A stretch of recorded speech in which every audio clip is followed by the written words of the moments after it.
momentito vamos a hacer una pequeña oración porque vamos a pasar ya directamente a la palabra y me gustaría que a partir ya de estos momentos prestáramos suma atención a lo que en esta tarde, pues en fin, el Señor tiene que decirnos y podamos recibir la palabra idónea para la vida de todos y cada uno de nosotros que estamos aquí. Él conoce tu corazón, tu necesidad, lo que estás pasando, lo que vas a pasar, todo está bajo el control del Señor, nada ocurre por casualidad. Por lo tanto, vamos a orar para que en esta tarde esta palabra pues te edifique, te anime, te consuele, te levante, te restaure, etcétera, etcétera. Padre Celestial, gracias de todo corazón te damos en esta tarde por este privilegio que nos das de poder estar aquí, Señor. Gracias por este regalo maravilloso que tú nos has dado de tu palabra. Queremos en esta tarde pedirte que tú nos hables, que toques nuestros corazones y podamos salir de aquí renovados y bendecidos y que verdaderamente, Señor, tu palabra hable a nuestras vidas. Señor, que esa palabra que va a ser expuesta ahora sea bendecida, sea dirigida por tu Espíritu Santo y que caiga en buena tierra, Señor, en corazones ya dispuestos y preparados después de este hermoso tiempo de alabanza y de adoración y recibimos tu palabra con acción de gracias, Señor, en el nombre bendito de Jesús. Amén, amén. Quiero llevarles, por favor, al segundo evangelio, el evangelio que lleva por nombre Marcos, el capítulo 2, evangelio según San Marcos, el capítulo 2. Vamos a leer este pasaje muy conocido, pero yo creo que nos va a venir muy bien a todos. Como dicen los hermanos de Filadelfia, nos va a hacer mucho bien, Por lo menos eso es lo que hemos pedido al Señor y confiamos que así sea. En Marcos capítulo 2, a partir del versículo 1 en adelante, dice que Jesús entró otra vez en Capernaum. Cafer en hebreo significa pueblo. Naún es el lugar o es el nombre del profeta Naún. Así que Jesús utilizó durante algunos años de su ministerio el pueblo de Capernaum, el pueblo donde había nacido y se había criado el profeta Naún, como cuartel general. Y allí estando en Capernaum, después de algunos días, se oyó que estaba en casa. Lo más probable es que estuviera en casa de Simón Pedro, que vivía justamente allí también en esa ciudad. Y dice que inmediatamente se juntaron muchos, de manera que ya no cabían ni aún a la puerta. Les predicaba la palabra. Versículo 3 dice: entonces vinieron a él unos trayendo a un paralítico que era cargado por 4. Esta es una opinión personal, pero para cargar un paralítico no hace falta 4 personas, con 2 se puede llevar perfectamente. Probablemente el hombre llevaría tanto tiempo acostado que ya el hombre estaba un poquito ya pasado de peso, ¿no? Y entonces hacía falta 4 personas. Es una opinión personal, simplemente, no tiene mayor importancia. Como no podían acercarse a él a causa de la multitud, descubrieron el techo de donde estaba. Eran techos de paja, de hojas de palmera, de tierra, por lo tanto era muy fácil. Y haciendo una abertura bajaron el lecho en el que yacía el paralítico. Ahora comenzamos a ver cosas muy llamativas, muy interesantes. Versículo 5. Al ver Jesús la fe de ellos, ¿verdad que no habla de la fe del paralítico? En ningún momento. Habla de la fe de ellos, es decir, de los 4 que traían al paralítico, y me llama la atención que dice, al ver la fe. Luego el Señor puede ver la fe. Tal vez nosotros, seguramente no. Pero el Señor dice que cuando vio la fe de ellos, le dijo al paralítico: hijo, tus pecados te son perdonados. Estaban allí algunos de los escribas, los cuales cavilaban en sus corazones, como siempre. ¿Por qué habla este así? Blasfemias dice. ¿Quién puede perdonar pecados sino solo Dios? Conociendo luego Jesús en su espíritu que cavilaban de esta manera dentro de sí mismos, les dijo: ¿por qué caviláis así en vuestros corazones?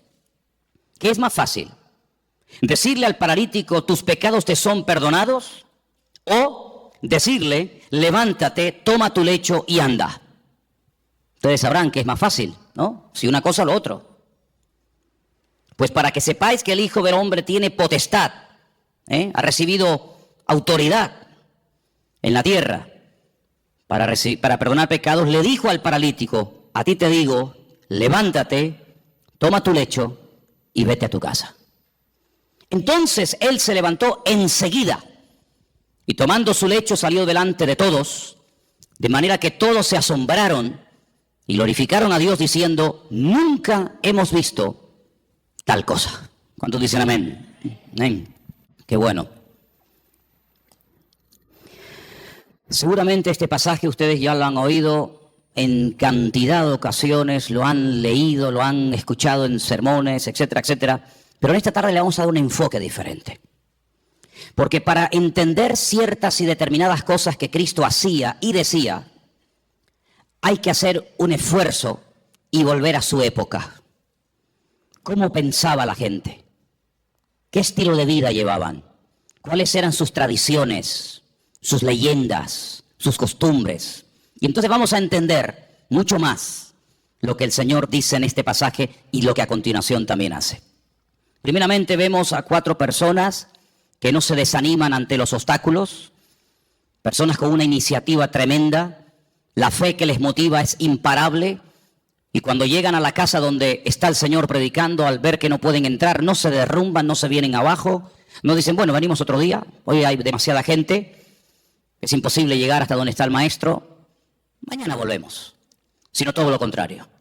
Vemos que la fe nos motiva a seguir adelante, a pesar de los obstáculos, a pesar de las dificultades. La fe es el motor que mueve nuestra vida, nuestras acciones, nuestras palabras, nuestros pensamientos. Y esta gente sube a lo alto del terrado y dice la palabra de Dios, como hemos leído, que hacen un agujero en el techo y descienden a este hombre hasta llegar hasta donde está el Señor. Luego vemos que la fe es el ingrediente indispensable para que tú y yo no nos vengamos abajo en momentos de dificultades en la vida. La fe es el elemento indispensable y más que nunca en estos tiempos para que nuestra vida siga adelante y no se frene ante los obstáculos que van a aparecer sí o sí. Por eso una de las razones por las cuales el Señor nos dio la fe, no solamente es para que inicialmente le conociéramos y tuviéramos un encuentro y una experiencia personal con Él, sino que la fe también nos ayuda a mantenernos, no solamente a alcanzar la salvación a través de Cristo, de sus méritos, sino para que haya una vida de mantenimiento y de proceso y de acceso continuo a las bendiciones del Señor. Vemos que la fe no detuvo a esta gente, sino que la fe les ayuda a vencer obstáculos. Probablemente si no hubieran tenido fe hubieran dicho, vámonos, ¿qué hacemos aquí? Nunca nos va a atender, siempre está ocupado, siempre está rodeado de gente, incluso puede ser que hasta más necesitadas que nosotros. Sin embargo, la fe es algo maravilloso porque nos ayuda a vencer el desánimo, la indiferencia, la apatía, el bueno, otro día vengo. Por eso es fundamental que la fe que tienes, la vives, la uses para que cuando te vengan los obstáculos que te van a venir a lo largo de tu vida, de la índole que sea, tú puedas vencer cada uno de ellos y utilizar los problemas como una especie de plataforma o de trampolín para conocer las grandezas y las maravillas del Señor en tu vida. ¿Cuántos dicen amén? Ahora vamos a pasar a las primeras palabras que el Señor Jesucristo le dirige a este hombre. Pero antes de entrar en ellas, yo quiero recordarles que aquí el jueves yo hablé acerca de un pasaje que se encuentra en el Evangelio según San Lucas, creo recordar que era el capítulo 13, donde veíamos a una mujer, no podemos decir cristiana porque no sería el término correcto, pero el término que aparece ahí es hija de Abraham, es decir, era una creyente, ¿sí? No era una pagana, una idólatra, una que pasaba por la calle y entró a ver qué pasaba allí, sino era una mujer judía, una mujer que había sido criada en la ley de Moisés, en las costumbres del pueblo de Israel. Y dice que durante 18 años había tenido que soportar, había tenido, digamos, entre comillas, que resignarse a la cruda realidad de que a pesar de su fidelidad a la sinagoga, a pesar de su conocimiento de la Escritura, dice la Escritura que ella no se podía enderezar de ninguna manera. El principal de la sinagoga aparentemente ni le prestaba atención. La religión de la época aparentemente no le había servido de nada. Ella oía y asistía a la sinagoga, pero entraba y salía durante 18 años y siempre estaba igual, y yo me atrevería a decir que hasta en algunos casos hasta peor. Sin embargo, dice la Biblia que ese día el Señor la vio, y cuando la vio, la sacó de aquellas cortinas, de aquellas celosías, ¿verdad?, donde ya explicamos que se ponían las mujeres en aquella época y se siguen poniendo hasta el día de hoy. Y entonces dice algo increíble, le dice: mujer, eres libre de tu enfermedad, porque dice que tenía espíritu de, y quiero aclarar, y ya lo aclaramos el jueves, que no tenía un demonio, no tenía un espíritu viviendo dentro de ella, sino que tenía una inclinación, tenía espíritu de enfermedad, y el Señor tuvo que desatarla espiritualmente hablando. No estaba poseída, estaba atada espiritualmente hablando, que son dos cosas distintas. Y dice la Biblia: yo he hecho hoy en el mundo espiritual lo que ustedes hacen todos los días cuando desatan a vuestras bestias, a vuestros mulos, ovejas, camellos o lo que sea, y lo lleváis a beber y luego volvéis, y cuando lo traéis lo volvéis a atar. Luego lo mismo que vosotros hacéis en lo físico, yo lo acabo de hacer en lo espiritual en esta mujer. Y la evidencia de que ahora está desatada, la evidencia de que ahora es libre, es que se puede enderezar. Ella se enderezó y comenzó a glorificar al Señor. Y vimos el día jueves cómo hay ataduras espirituales que se manifiestan en, entre comillas, enfermedades o en deformidades o en problemas de tipo físico. Esta mujer no tenía problemas de artrosis. Esta mujer no tenía la columna torcida, no tenía una escoliosis. Esta mujer tenía un problema de tipo espiritual que se manifestaba y se podía ver, se hacía visible por una curvatura exagerada. Y dice Lucas, que es el médico, que bajo ninguna manera esta mujer se podía enderezar.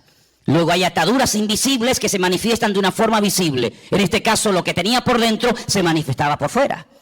Pero en esta porción, en este capítulo que hemos leído, vamos a ver cómo una persona mentalmente puede estar también atada.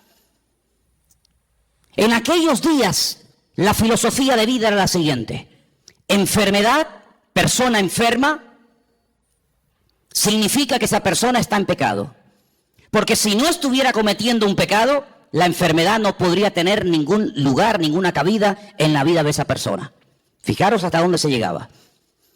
Claro que antes de la caída del hombre, la enfermedad no existía. La enfermedad vino a consecuencia de la desobediencia, de la rebelión del hombre. Pero no necesariamente toda persona creyente en la actualidad que está enferma necesariamente está cometiendo un pecado.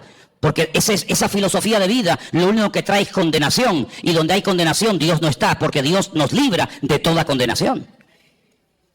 Por lo tanto, en aquellos tiempos, cuando una persona estaba sana, casi rayaba el orgullo, porque decía: estoy sano porque soy justo, porque diezmo, porque oro, porque ayuno, porque soy buena persona, pero no tanto porque Dios tiene misericordia de mi vida y me da salud, sino porque yo por mis méritos casi he llegado a merecerme la salud que tengo. Por el contrario, cuando una persona estaba enferma, automáticamente se le señalaba con el dedo y se decía: ¿ves? Este hombre tiene que estar cometiendo un pecado terrible en su vida y Dios está enfadado con él, y la forma de manifestar que está enfadado es mandándole una enfermedad. Ahora podéis entender el pasaje de Juan capítulo 9, lo habéis leído, ¿verdad? Donde dice la Biblia que los discípulos pasan por un camino y se encuentran a un hombre que es ciego. Y la pregunta que le hacen los discípulos al Señor, ¿cuál es? Señor, ¿quién pecó? ¿Este o sus padres, para que este hombre haya nacido así? ¿Os dais cuenta cómo ellos toda enfermedad que la persona estuviera pasando en ese momento la relacionaban directamente, causa y efecto, con un pecado que la persona estaba cometiendo? Los rabinos decían en aquella época que hasta que todos los pecados de la persona no fueran perdonados, nunca podría ser libre de cualquier enfermedad que tuviera. Ahora, con esta información, volvamos al pasaje. El hombre lo descuelgan por el techo, y cuando lo presentan delante del Señor, el Señor en ese momento, aunque lo pueda hacer y ahora lo veremos, en ese momento no dice: hijo, a ti te digo yo tus pecados. Eso no está diciendo el Señor. Eso es lo que muchas veces se ha dicho. Eso es lo que muchas veces se ha predicado, que en ese momento el Señor Jesucristo le está perdonando los pecados al hombre. Pero es que eso no dice la Escritura. Lo que la Escritura dice es lo siguiente: al ver Jesús la fe de ellos, versículo 5, le dijo al paralítico: hijo, que tus pecados ya han sido perdonados. No es que yo en este momento te los perdono, ¿me entendéis? Hijo, que estás siendo esclavo de una mala información, de una mala enseñanza que te han dado, y yo te digo que tus pecados ya han sido perdonados. Claro, automáticamente los que estaban allí, parece que había venido como una especie de un comando, ¿no?, del Sanedrín de Jerusalén para pillar al Señor siempre en el más mínimo fallo. Automáticamente comienzan a cavilar. Y tenían razón, solamente Dios puede perdonar pecados, nadie puede perdonar los pecados. Pero si os dais cuenta, Jesús no está diciendo en ese momento: a ti yo te perdono los pecados, sino que le transmite la información del Padre, diciéndole: hijo, que tus pecados ya han sido perdonados. Por lo tanto, esta enfermedad no es consecuencia directa de un pecado que no ha sido perdonado en tu vida. Fijaros hasta qué punto esto estaba interiorizado, enraizado en la cultura de la época. Que si ustedes vienen conmigo un momentito al Antiguo Testamento, a 2 de Samuel capítulo 12, ahora vamos a volver aquí, pero en 2 de Samuel capítulo 12, cuando el profeta Natán llega al palacio del rey David a decirle, a amonestarle acerca del pecado que ha estado cometiendo, si ustedes leen todo el capítulo 12, no nos da tiempo de leerlo ahora, pero leerlo por favor al llegar a casa, 2 de Samuel capítulo 12, en el versículo 13, cuando el profeta Natán le amonesta al rey David, él dice en el versículo 13, entonces David le dice al profeta Natán, he pecado contra el Señor, he pecado contra Dios. Pero Natán le dijo, pero también el Señor ha redimido tu pecado. ¿Y qué añade? No morirás. Es decir, la consecuencia de que Dios te ha perdonado es que no has muerto. Porque si hubieras muerto, es la evidencia de que Dios no te perdonó. Fijaros la profundidad de esto, hermanos. Dios te ha perdonado. Sí, ya, porque tú lo digas. No. ¿Sabes por qué te ha perdonado? ¿Sabes por qué puedes estar plenamente convencido 100% de que Dios te ha perdonado a pesar de la que has liado? ¿Cuál? Que no morirás. Ay, amigo. Ahora cuando vamos al Nuevo Testamento y nos encontramos con esta historia que estamos analizando en esta tarde, nos encontramos que el Señor Jesucristo le dice a este pobre hombre, este pobre paralítico, tus pecados han sido perdonados. Por lo tanto, no tienes que estar atado mentalmente. Aquella estaba atada espiritualmente. Este tiene ataduras mentales porque cree que su enfermedad es una consecuencia de un pecado que está cometiendo. Por lo tanto, el hombre ni siquiera se atreve a dirigirle ni una sola palabra al Señor. No le pide nada, ni clemencia, ni misericordia, ni nada. Porque la evidencia, según su mente, de que el Señor está enfadado conmigo, es que me tiene aquí postrado en esta cama, nada más lejos de la realidad. Mira, aquí tenemos un versículo que lo hemos citado millones de veces.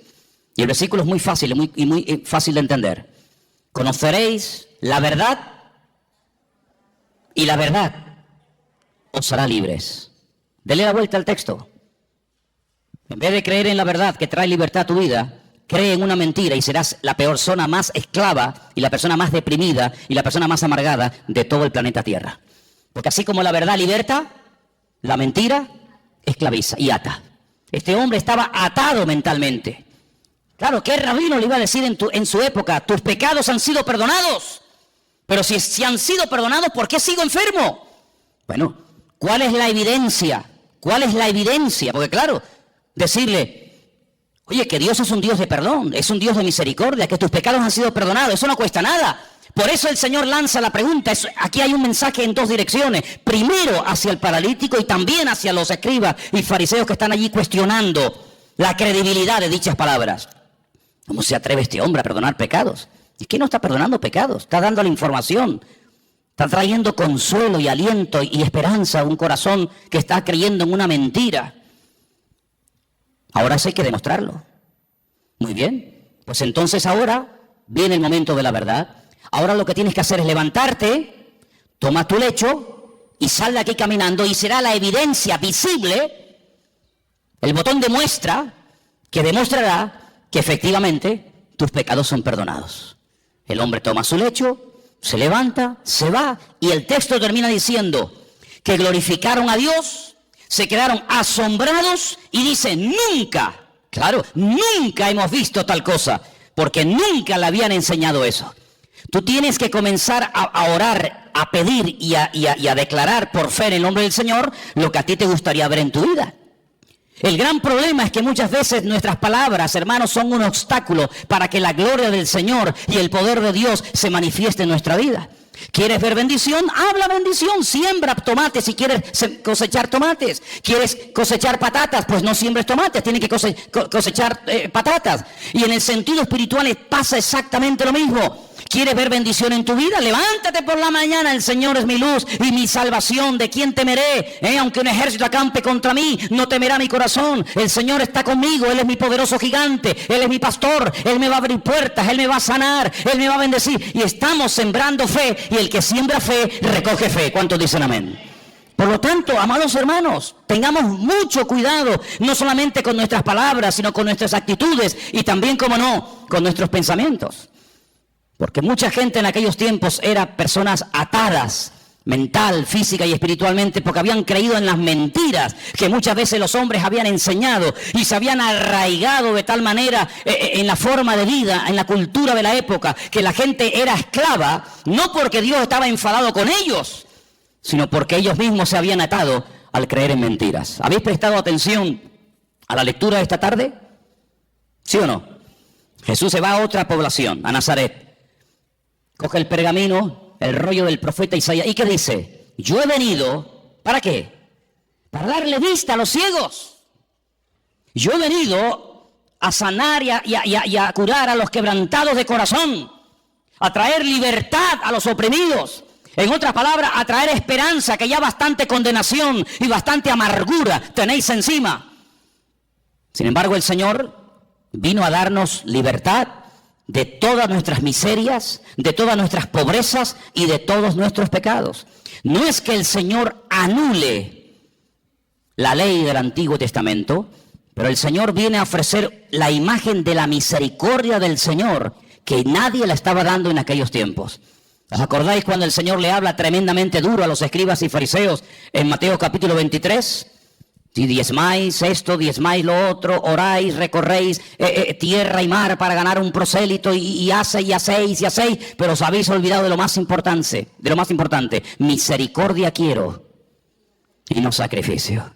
Sois capaces de hacer sacrificios, de caminar, de sudar, de patear por aquí, subir montañas, hablar con este, hablar con el otro, de ayunar días y días, de diezmar las semillas, de colar esto, de colar lo otro.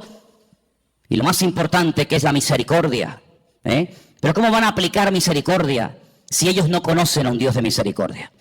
Hay gente, no sé qué concepto de Dios tiene, pero el concepto que tenemos que tener en el día de hoy de nuestro Dios es que nuestro Dios es un Dios de amor y para siempre su fidelidad, y es un Dios misericordioso. ¿Cuántos dicen amén?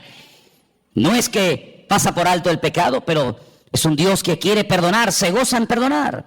Ahora, la Biblia nos enseña que cuando, por ejemplo, el rey David pecó y desobedeció contra el Señor, ya no mataba en la proporción en la que lo hacía al principio, sino que ya obtenía victorias, pero no en la medida que las hacía al principio.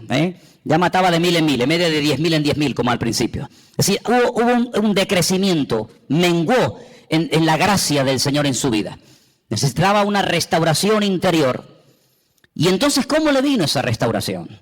Bueno, yo siempre he dicho que sin confrontación no se produce un cambio interior. Tiene que haber un momento en el que el Señor nos confronta, el Señor señala, dice, tu pecado, tu problema es este. En ese momento tenemos dos opciones: optar por el camino del medio, hacernos el loco como que no hemos hecho nada malo; optar por un camino que consiste en amargarme, en deprimirme, en condenarme; o escoger el camino correcto y verdadero, que es el de la misericordia del Señor. Y yo quiero decirles en esta tarde que por muy bajo que podamos caer en la vida, después de conocer al Señor, por muy lejos que nos hayamos podido separar de su presencia, de sus caminos, el Señor no ha cambiado ni menguado su amor y su misericordia, sino que Él nos sigue llamando y nos sigue amando igual o más que el primer día. A ti te digo que Dios te ha perdonado los pecados, y la evidencia de que Dios no está enojado contigo, la evidencia de que Dios no está enfadado contigo es que si quieres te puedes levantar ahora, pero ya ni lo intentaba. Ya se había resignado a vivir toda la vida bajo ese peso, dependiendo de que lo llevaran o lo trajeran las personas. Sin embargo, amados hermanos, tú no tienes que depender de nada ni de nadie para caminar, para sentirte libre, sino que tu libertad no depende del hombre, tu libertad depende de la obra que Cristo ha hecho por ti en la cruz del Calvario. ¿Cuántos dicen amén? Dale un fuerte aplauso al Señor en esta tarde. Dile gracias porque tú me perdonas. Aleluya. Amén. Hay un versículo en San Juan capítulo 5 que quiero leer, San Juan capítulo 5, versículo 22, donde vemos que el Padre delegó en el Hijo plenos poderes para perdonar pecados y para cualquier cosa. Y quiero que lo leamos porque no quiero que penséis que estoy tratando de decir que Jesús no tenía autoridad para perdonar pecados, no estoy diciendo eso. De hecho, el versículo que vamos a leer ahora nos demuestra que el Padre delegó, dice, este es mi Hijo amado en el cual delego, en el cual deposito toda mi confianza. Juan capítulo 5, verso 22 dice, porque el Padre a nadie juzga. Pero sigue diciendo el versículo, sino que todo el juicio, ¿qué dice? Se lo dio al Hijo. Es decir, que a través del Hijo, Dios imparte justicia y a través del Hijo, Dios imparte misericordia. ¿Os acordáis cuando el Señor estaba un día y de repente lo rodearon un montón de religiosos que estaban dispuestos a apedrear, a lapidar públicamente a una mujer que dice que había sido sorprendida en el mismo acto? Que es curioso, porque si la habían sorprendido en el mismo acto, ¿dónde estaba el otro? Curioso que nada más traen a uno. Y le dijeron, nuestra ley, como dándole lecciones de moral al Señor, como enseñándole cosas que él ignoraba, nuestra ley dice que tenemos que tomar medidas radicales ante este tipo de pecados, y nuestra ley dice que hay que matar a pedradas a semejantes personas. Y el Señor dice, muy bien, perfecto, yo conozco esa ley, si la di yo, si yo la di. El problema es que para poder ejecutar esa ley, uno tiene que estar limpio y libre de pecado. Ahora, si tú crees que estás libre de pecado para poder matar a pedradas a una persona, pues coge la piedra y tírala. No sabemos lo que el Señor escribió en tierra. Algún día lo sabremos, ¿no? ¿No te parece? Por lo menos yo se lo pienso preguntar. La cuestión está en que dice la Biblia que desde el más grande hasta el más pequeño todos salieron corriendo y ninguno se quedó. Perdón, sí se quedó uno. Se quedó el único que podía tirar una piedra y una y 20 contra ella, ¿sí o no? Porque él nunca había pecado, luego era el único que podía decir, bueno, nadie te va a apedrear, pero yo sí. Porque yo no he pecado, yo soy justo, yo soy limpio y sin mancha. Sin embargo, ¿qué le dice? Yo tampoco te condeno. Vete y no peques más. Es impresionante, ¿verdad? Ese es nuestro Dios. Hablar yo del perdón de Dios en esta tarde, no digo que sea perder el tiempo, pero es algo que tenemos todos tan claro, ¿sí o no? Gloria a Dios por el perdón de Dios. Gloria al Señor que vemos que perdona al ladrón en la cruz sin haber hecho ningún mérito para ser perdonado. Gloria a Dios que perdona a la mujer adúltera que según la ley de la Torá de Moisés merecía la muerte. Gloria a Dios que perdonó a Pedro a pesar de que le le traicionó o le negó. Ponle el adjetivo que quieras. Gloria a Dios que no hay pecado que Dios no pueda perdonar. Hablar del perdón de Dios, hermano, para nosotros no es una predicación, es una realidad. Es algo que hemos experimentado. Todos los que estamos aquí, la inmensa mayoría, sabemos que el Señor, tanto antes como después de haberle conocido, nos ha tenido que perdonar muchas veces, ¿sí o no?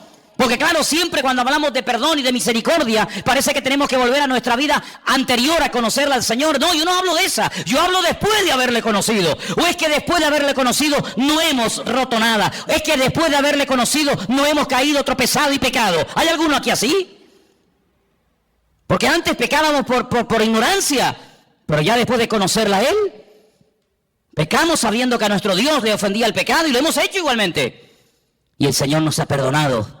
Y la evidencia de que nos ha perdonado es que estamos vivos. Pero yo no quiero hablar del perdón de Dios, porque ya lo sabéis. Yo quiero hablar acerca de si ahora nosotros vamos a perdonar nuestras ofensas a aquellos que nos han hecho daño. Hay muchas formas de matar a una persona. Dicen que en algunas tribus se ha practicado y se practica en la actualidad algo que se llama el ostracismo. El ostracismo consiste en no dirigirle la palabra a una persona. En una tribu, cuando alguien cometía un delito, un pecado, un error contra la tribu, pues lo dejaban vivir en la tribu, pero nadie podía hablarle, nadie podía saludarlo. No había ningún contacto físico, ni palabras, ni conversaciones, ni buenos días, ni buenas tardes, ni nada, ni por ahí te pudras. Cuenta la historia, hay muchos casos en la historia de personas que morían de pena, de tristeza. Incluso cuentan algunos casos en algunas tribus que la gente iba y se despeñaba, se lanzaba, optaba por el suicidio, porque era tan grande la carga continua y permanente. Y encima te lo recordaban cada 10 minutos o cada 5 minutos que la gente optaba por quitarse la vida. Cuando vamos al Nuevo Testamento encontramos la famosa oración modelo del Padre Nuestro, que en cierta medida, si conocéis lo que era el año de jubileo, está basado en eso. Cada 7 años y luego cada 50 años se tenían que perdonar las deudas. ¿Conocéis, verdad? Algunos dicen, algunos historiadores, algunos expertos en escritura, dicen que el Señor Jesucristo, cuando leyó la escritura en Nazaret, que se leyó esta tarde aquí, Estaban celebrando el año de jubileo, pero ya nadie ponía en práctica lo de dar libertad a los cautivos, que era dar libertad a los esclavos, perdonar las deudas, devolver las tierras a sus dueños originales. Pero ¿qué dice el Padre nuestro? Perdónanos como nosotros también perdonamos a nuestros deudores. Es decir, lo mismo que hemos recibido es lo mismo que tenemos que devolver. El Señor da una parábola diciendo, había un hombre que le debía una fortuna a otro hombre que jamás le había podido pagar, ni le iba a pagar en el futuro.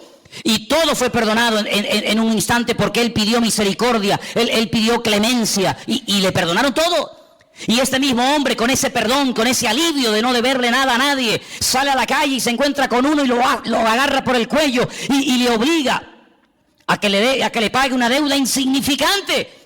Y el Señor, que le perdonó la gran deuda, le dice, ¿cómo es posible que hayas sido tan mezquino? ¿Cómo es posible que seas tan duro cuando tú me debías mucho más a mí y yo te perdoné todo? ¿No debías tú salir y hacer exactamente lo mismo? Es decir, hermano, aquí recibimos misericordia, ¿pero para qué? ¿Para sentirnos bien y dormir tranquilos y seguir la vida? No, no solamente para eso, sino que recibimos misericordia para que podamos dar y hacer misericordia al que nos ha ofendido. Porque ¿qué es misericordia? Hablando de todo un poco. ¿Qué es misericordia? Habrá que definir el término para saber de qué estamos hablando. Misericordia, así claramente, es tratar a una persona mejor de lo que se merece. Ni más ni menos. La Biblia dice, si saludáis a los que os saludan, ¿qué recompensa tendréis?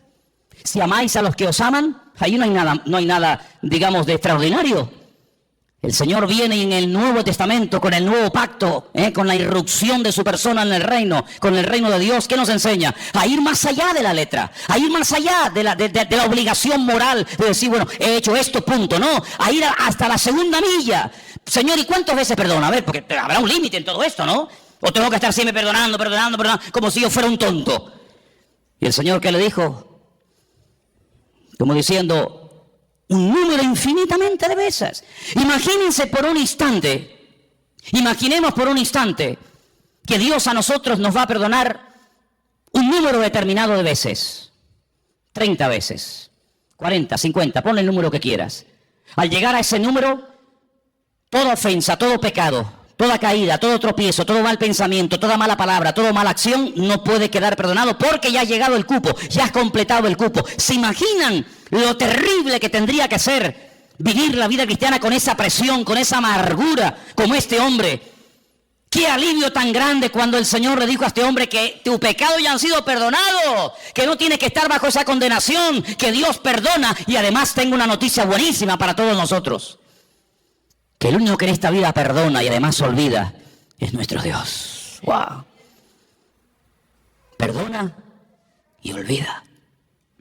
Nosotros no podemos olvidar, pero sí podemos hacer de la herida un punto fuerte y aprender que en la herida, cuando el soldado cae y es restablecido, el soldado se levanta con mayor fuerza porque ha visto en su vida la mano y el perdón de Dios. ¿Y saben quién es la persona que más ama? Según la Biblia, la persona que más perdona. Dice, al que mucho ama, mucho se le perdona. Al que poco ama, poco perdonador es. Es decir, que la esencia de Dios es un Dios de perdón. Me preguntaba yo en estos días, en esas conversaciones que tengo yo conmigo mismo, cuando voy por la casa, y os he dicho en estos días que si me veis hablando solo, no es que esté loco, sino que yo hablo mucho solo. Y yo me preguntaba, decía, ¿cuándo le pidió Adán perdón al Señor? ¿Sabéis? Cuando Adán, cuando peca, dice, ¡ah! Hemos pecado. Eva, ¿qué hemos hecho? Le hemos liado. Hemos desobedecido al Señor, le hemos fallado, hemos pecado. ¿Cuándo le pidió Adán y Eva perdón al Señor? Que yo sepa, en mi Biblia no veo nunca que Adán y Eva le pidieron perdón al Señor. Pero antes de que Adán fuera consciente de la que había liado, antes de que fuera expulsado, antes de que comenzara a sufrir en lo físico, en lo espiritual, en lo familiar, etcétera, etcétera, las consecuencias de su pecado, ya el Señor fue por delante de él y lo vistió con pieles de animales. Luego tuvo que haber un derramamiento de sangre, porque que yo sepa, para arrancarle la piel a un animal habrá que matarlo, no lo va a hacer en vida, ¿no? Tuvo que haber un derramamiento de sangre, y cada vez que Adán y Eva veían esas túnicas que le habían hecho el Señor a su medida, no le quedaban pequeñas, ni grandes, ni apretadas, sino eran túnicas hechas a su medida. Cada vez que veían esas prendas, sabían que la habían liado, pero Dios los había cubierto con su justicia y con su misericordia. Y ese es el concepto que tenemos que tener constantemente en nuestra vida. Mi Dios es un Dios santo, no tolera el pecado, pero es un Dios que si llego a pecar, Dios siempre que haya un arrepentimiento, siempre que haya un genuino arrepentimiento, mi Dios, que lo conozco perfectamente, sé que mi Señor siempre me perdonará, siempre me restaurará y siempre me dará una segunda oportunidad. ¿Cuántos dicen amén? Dile que está a tu lado, Dios perdona y olvida. Así es, aleluya. Dios perdona y Dios olvida. Bendito sea el Señor.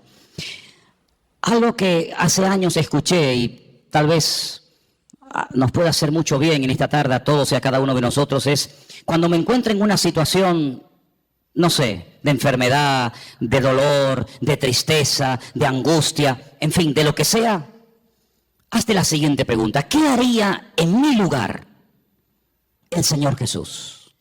Imagínate que una vecina, no sé, te tira agua sucia en la puerta, te raya el coche, te insulta, te critica, no sé qué. Por poner un ejemplo, ¿qué haría Jesús si la vecina de al lado de su casa donde él estaba posando esa noche le hiciera semejante detalle? ¿Qué haría el Señor? ¿Qué haría el Señor si alguien llega y te insulta, y te amenaza, y te denuncia, y te no sé qué, y te no sé cuánto? ¿Qué haría el Señor? Eso es lo que nosotros tendríamos que hacer. Ni más ni menos. Exactamente lo mismo que haría el Señor.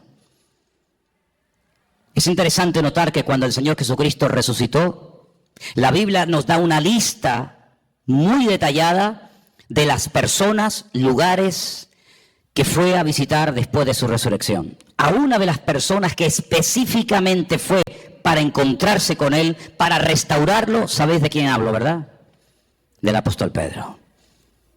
Ir y decirle a mis discípulos y a Pedro.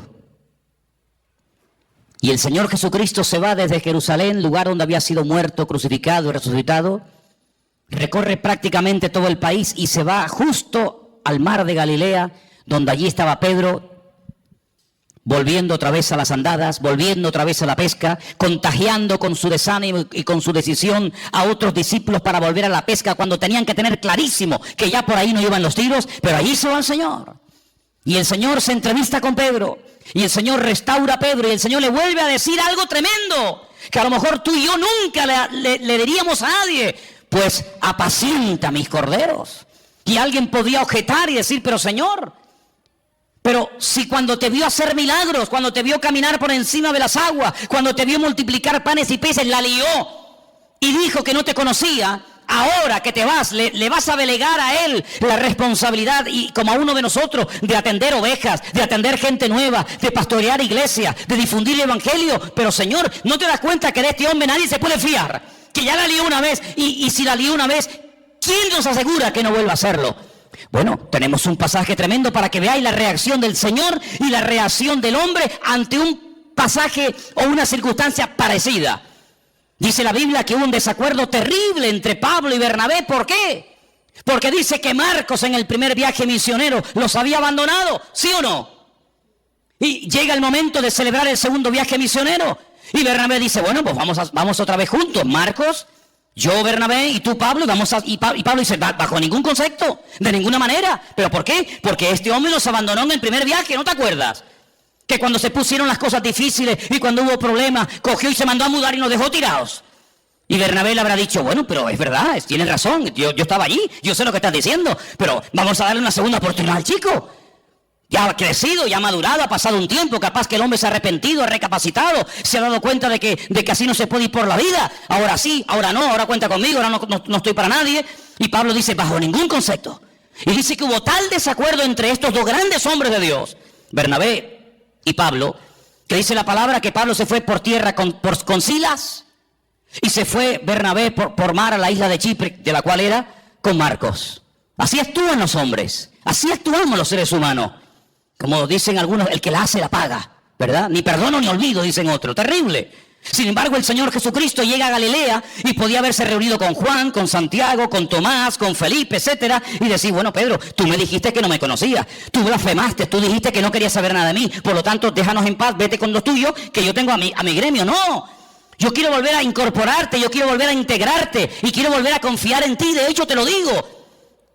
Apacienta mis corderos, apacienta mis ovejas. Y ese es nuestro Dios, ese es nuestro Señor Jesucristo. Ese es nuestro Dios, un Dios de misericordia, un Dios que nos ha perdonado, pero no para que, como dije antes, podamos dormir tranquilos y decir, ay, qué bueno, ya mis pecados están todos. Pero no solamente para eso, sino para enseñarte un modelo, para enseñarte un nuevo estilo de vida y para decirte lo que has aprendido y recibido es exactamente lo mismo que tienes que enseñar y transmitir a toda persona que a lo largo de la vida te ofendan. Porque dicho sea de paso, cuando alguien te ofende es porque Dios le permitió que te ofendiera. Algunos dirán, ¿cómo? No lo he entendido. Te lo voy a explicar para que lo entiendas. Cuando el rey David huía de Jerusalén porque su propio hijo Absalón, al que amaba con locura, fíjate cómo lo amaba, que viola a una de sus hijas. Sí, le quita el habla durante un tiempo, pero en el fondo David amaba con locura a su hijo Absalón. No hacía honor a su nombre. Padre Shalom, paz, el padre de paz. Y era un guerrero, era un traidor terrible.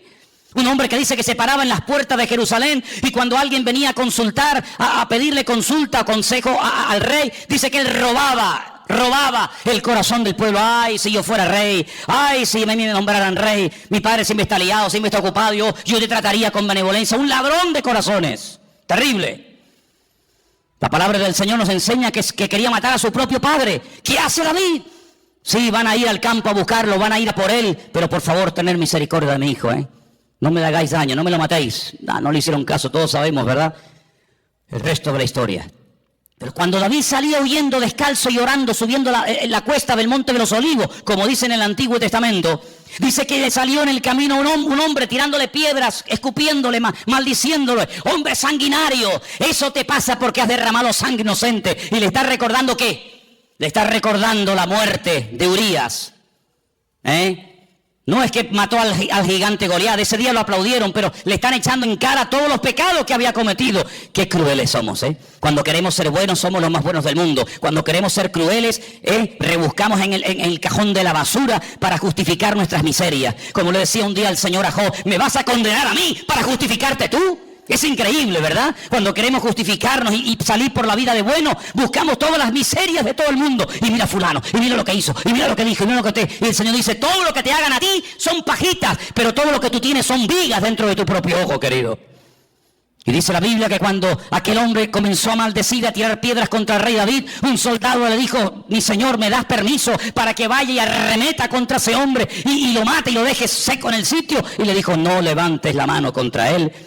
Porque si me está hoy maldiciendo y me está tirando piedras y se está portando así de mal conmigo, es porque mi Dios se lo ha permitido.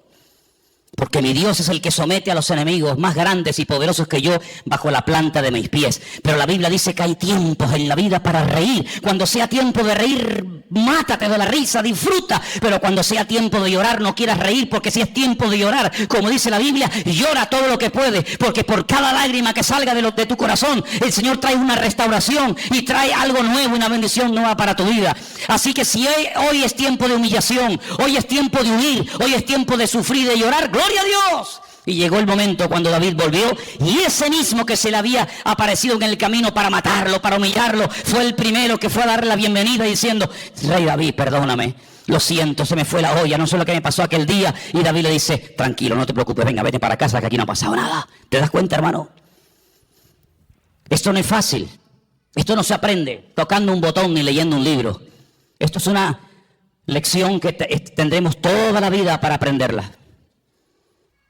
Pero cuanto antes la aprendamos, antes vamos a crecer y antes vamos a madurar. Y estamos viviendo en unos tiempos donde Dios está poniendo a prueba el corazón de los hijos de Dios. Apocalipsis capítulo 3 dice que por cuanto hemos sido fieles y no hemos negado su palabra, el Señor nos guardará de la hora de prueba. Escuchen bien, de la hora de prueba que ha de venir sobre todos los habitantes de la tierra. Y dice por ahí otro texto, y lo conocéis, que el juicio tiene que comenzar primeramente, ¿por dónde? Por la casa de Dios. Dios tiene que comenzar a limpiar nuestras miserias. ¿Hay alguien aquí que pueda levantar su mano y decir, yo nunca he tenido problemas con la pornografía, yo nunca he tenido problemas con la crítica, yo nunca he tenido problemas con la soberbia, yo nunca... Por favor, cuerpo a tierra todo el mundo. No hay ninguno de los que estamos aquí esta tarde que pueda levantar la mano diciendo yo soy justo y jamás en mi vida por mi mente ha pasado ningún mal pensamiento, ninguna mala palabra, ninguna mala actitud. Increíble, nuestras miserias son terribles. Si no fuera por la misericordia del Señor, no tendríamos ningún derecho de estar tú y yo esta tarde en este lugar. Pero es la misericordia de Dios, no son nuestros méritos, no es nuestro conocimiento, no es nuestra experiencia, no es nada, sino es el amor de Dios el que nos permite estar aquí, a ti y a mí. Y si no fuera por el amor de Dios, nos barrería un plumazo a todos y a cada uno de nosotros. Por lo tanto, amados hermanos, vamos a aplicar lo que el Señor aplicó en nuestra vida, que nos hizo tanto bien, y fue perdonarnos y aceptarnos tal y como somos. ¿Y cuándo viene el cambio? Pues poco a poco. Hoy hemos cambiado ya radicalmente. Ya no hay nada en nuestra vida.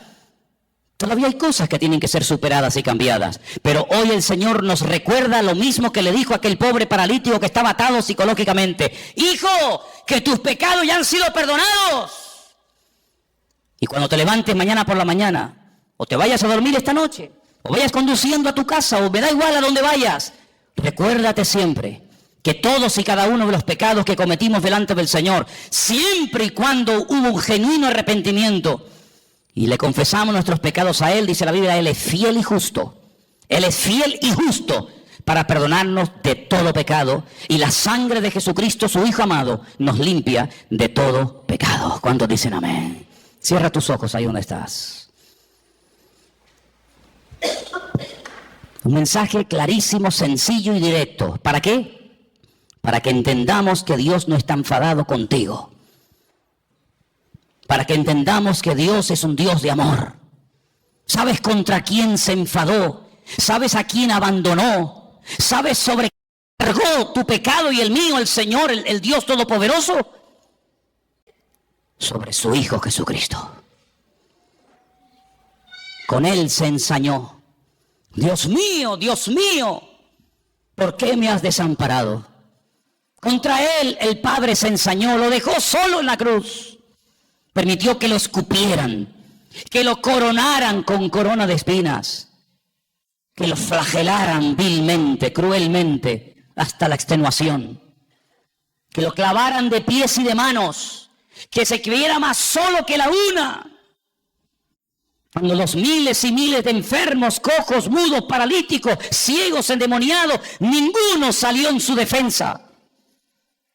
Cuando iban a llevar a los crucificados al madero, iba delante una persona con un pequeño cartel, una pequeña sentencia. En este caso dice la Escritura que, fíjate tú, lo escribieron en 3 idiomas por si alguien no sabía lo que estaban allí escribiendo, para que todo el mundo sepa que la causa por la que le están matando es porque dijo que Él es el rey de los judíos. En griego, para que todos los filósofos estoicos, epicúreos y sabios de la época sepan la causa de su muerte. En latín, para que todos los romanos, sin misericordia, sin clemencia, sepan que matar a un hombre porque se autoproclamó rey de los judíos es una locura, es la mayor injusticia de toda la humanidad. En hebreo, sí, para que Anás, Caifás, los escribas, los fariseos, los saduceos y todos los religiosos de Jerusalén supieran que no había sido por asesinato, por adulterio, por fornicación, por robo, sino había sido porque había declarado: yo he venido para ser rey de Israel y del mundo entero. Iban delante de Él con ese epitafio, iban delante de Él con ese cartelito, para ver si alguien entre el público era capaz de parar la comitiva y decir: alto, un momento, no lo llevéis a la cruz. A mí me sanó el Señor. Yo soy Bartimeo. Yo lo conocí a Él en Jericó, y cuando yo le pedí: Jesús, Hijo de David, ten misericordia de mí, Él se paró y me sanó. No lo llevéis a la cruz. Podía haber salido Lázaro, su amigo, aquel que estuvo muerto y resucitó.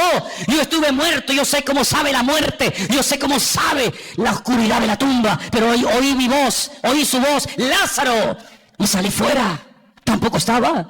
Podía haber salido aquella mujer con flujo de sangre, que se detuvo en el camino y al instante, al tocarlo, su flujo de sangre se secó. Podía haber aparecido el endemoniado Gadareno. 2000 demonios vinieron dentro de su cuerpo y los echó a todos, y fue libre, y volvió a su juicio cabal, y le dijo: vete y cuéntale a los tuyos cuán grandes cosas el Señor ha hecho contigo. Tampoco estaba. Podía haber venido el paralítico de Betesda, estaba al lado. 38 años tirado en el estanque de Betesda y vino él y en segundos me sanó. Tampoco estaba. Podía haber venido la mujer encorvada, era una sinagoga en Jerusalén. 18 años encorvada estuve y ahora puedo glorificar al Señor. Probó la soledad, la angustia, para que tú y yo no tuviéramos que probar esa sensación de la vida. Él se sintió solo para que tú siempre te sientas acompañado. Él sufrió para que tú disfrutes de la vida. Él murió para que tú vivas. Él derramó su sangre para que tú no mueras. Viviré y no moriré, dice el Salmo. Viviré y no moriré. En esta tarde quiero que te sientas limpio y perdonado por la sangre preciosa de Jesucristo, el Cordero de Dios. Vete y no peques más, para que no te venga una cosa peor, le dijo tal vez a una mujer. Qué tremendo, ¿verdad? Vete y no peques más. El Señor nos dice hoy a nosotros, venid a mí, los trabajados y cargados, que yo, solamente yo, os traeré descanso. El famoso Shabbat, el reposo, yo lo traeré a vuestros corazones. Cuando vengáis a mí humillados y arrepentidos, yo os levantaré, restauraré vuestra vida y cambiaré vuestro lamento en baile. Y podrás seguir caminando y recordar al mirarte esa herida cicatrizada que yo un día te perdoné y te sané, para que tú vayas y hagas lo mismo con todo aquel que te encuentres en el camino de la vida. Bendito sea el nombre del Señor. Dios es un Dios de perdón, es un Dios de misericordia. Y hoy nos dice el Señor a nosotros como cristianos, como hijos y como hijas de Él, misericordia quiero, misericordia.